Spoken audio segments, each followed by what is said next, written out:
about the Coca-Cola commercial. Like, you see how Americans view that, but do you think that people from different countries, like specifically the ones that, like, their languages were used, do you think they were as upset as Americans were about it? Honestly, I think they were more like for it because it's like, what prior knowledge to that, when I actually looked it up, it was like those people were actually Americans. They just knew that they came from a different culture. So it's like they were American too, so they got the chance to, you know, voice, like sing the America is beautiful, but in their own language. So it was like more, so it was for them, like they really appreciated it. So I don't understand why do you think the Americans are so angry about it? I would think that people from other countries would be more offended because they're probably thinking like they want nationalism within their country, but if they see it in another country, that might, it's like. I just find it confusing that America is like, you know, the melting pot. Ooh, like, you know, everybody can come here and do their thing. But those are American citizens, and they were used for that, just to sing. And people automatically just erupted, like, oh no, this is not okay, or whatever. They were American. They were just as American as like you or I.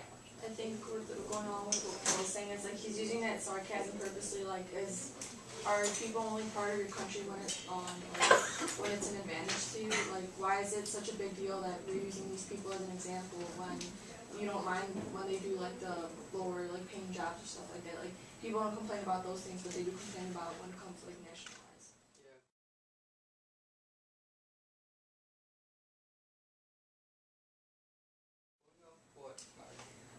What Leslie said, I want to point out that is true.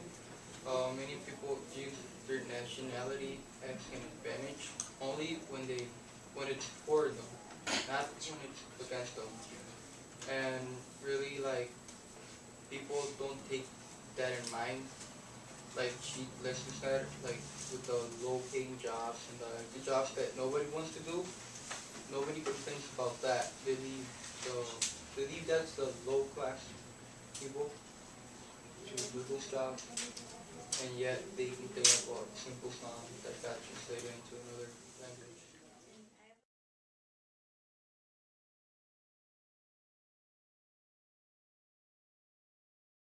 A question that like goes off of this.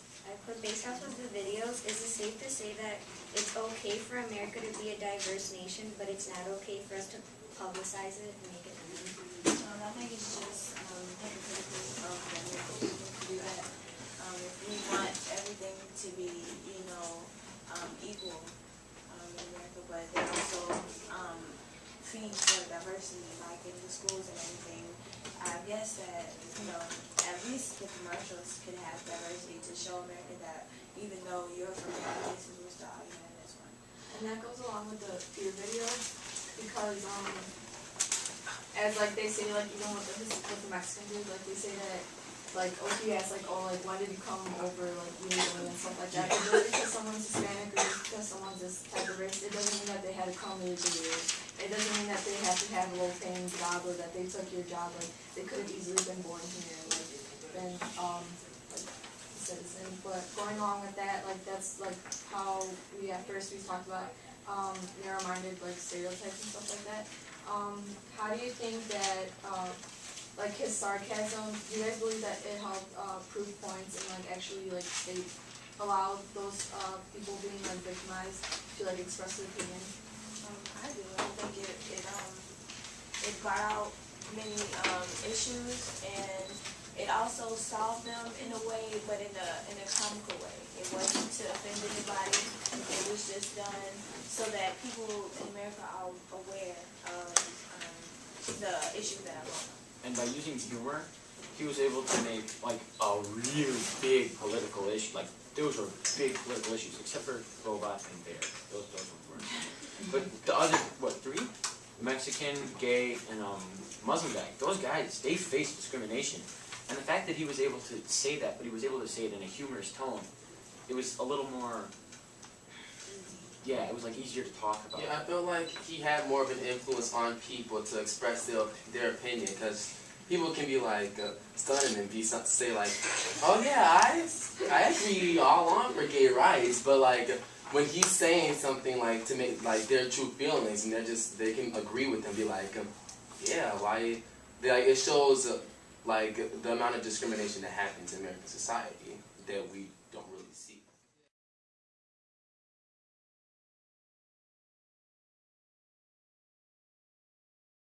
I believe they use humor and sarcasm and even generalization to prove a point that people just stereotype about different social and political problems that America has. The discrimination that we have here in America also leads to like inequality that we have here too. Like equality that I noticed that Billy O'Reilly's like defense of equality, like he said, equality is a fear of like far from our reach. Because he's saying since we're like still continuing a little bit, I'm not saying as much as we did before back in like history, but a little bit more how we still have discriminated people, how we still have to pass these laws in order for like gay couples to get married, and then still this segregation here during the South. So he's trying to basically say, I mean, if we continue with that, we're never gonna get to where like our plans, how we have to say like everyone's equal here in America, because truly it's not really nowhere near that so far. Speaking of equality, with the whole equality thing and whatnot, with the interview from the guy from Smoking the Bandit, excuse me, how he was supposed to pay about $1 million in taxes because he was on federal owned land.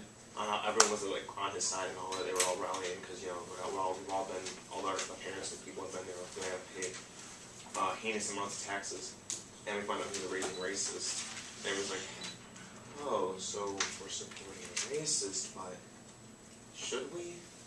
And it's just, it's weird equality. Like we should be supporting him because he's paying taxes that are insane amounts, but he's also a racist and he's against blacks and all that.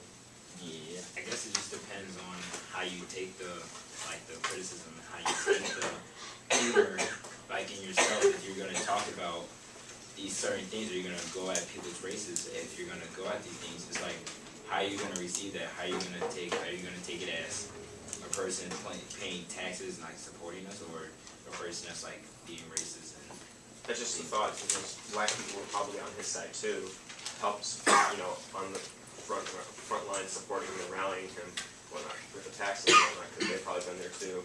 And then when they found out he's a racist, they probably all backed off and said, maybe we shouldn't be supporting this guy, maybe he should be doing what the government asks him to and whatnot. It's kind of like it's hypocritical in a way to think about it, but